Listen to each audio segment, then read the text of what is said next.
संकट मोचन भगवान हनुमान की महाकथा, भक्ति, बल और विश्वास की अमर कहानी।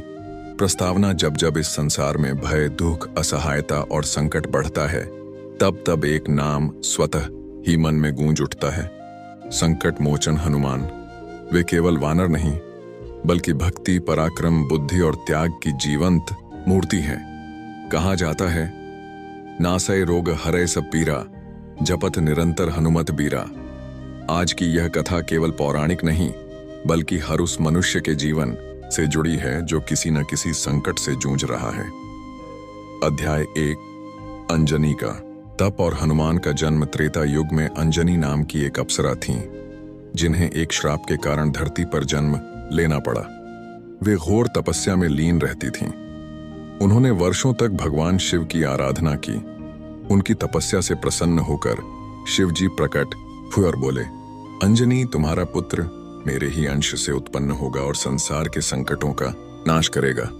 उसी समय पवन देव के आशीर्वाद से अंजनी ने एक अद्भुत बालक को जन्म दिया। उस बालक का मुख वानर जैसा था, पर तेज सूर्य के समान। उसका नाम पड़ा हनुमान। अध्याय 2। बाल हनुमान और सूर्यदेव। बाल हनुमान अत्यंत चंचल थे।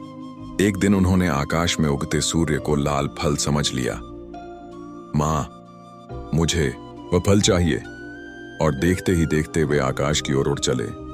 सूर्यदेव भयभीत हो गए। इंद्र देव ने वज्र से प्रहार किया, जिससे हनुमान मूर्छित हो गए। क्रोधित पवन देव ने वायु रोक ली। सृष्टि में हाहाकार मच गया। तब सभी देवताओं ने हनुमान को वरदान दे, ब्रह्मा, अमृता, विष्णु, कोई अस्त्र प्रभावी न होगा शिव। अतुल बल यहीं से वे बने, अजेय संकट मोचन। अध्याय 3। गुरु सूर्य और ज्ञान की प्राप्ति। हनुमान ने सूर्य देव को अपना गुरु बनाया। वे प्रतिदिन सूर्य के साथ आकाश में उड़ते और वेद शास्त्र सीखते। उनकी बुद्धि इतनी तीव्र थी कि एक ही बार में संपूर्ण ज्ञान ग्रहण कर लेते थे, परंतु उनका अहंकार शून्य था। अध्याय 4। राम नाम से जीवन का परिवर्तन। एक दिन आर्षि नारद ने हनुमान से कहा, तुम्हारा जीवन तब पूर्ण होगा जब तुम राम को पहचानोगे। हनुमान को राम नाम का अर्थ ज्ञात न था, परंतु जब उन्होंने पहली बार भगवान श्री राम को देखा, उनका जीवन बदल गया। उन्होंने स्वयं को राम का दास मान लिया। प्रभु, आज से मेरा बल, बुद्धि, प्राण सब आपके हैं। अध्याय 5। सीता माता की खोज और संकट।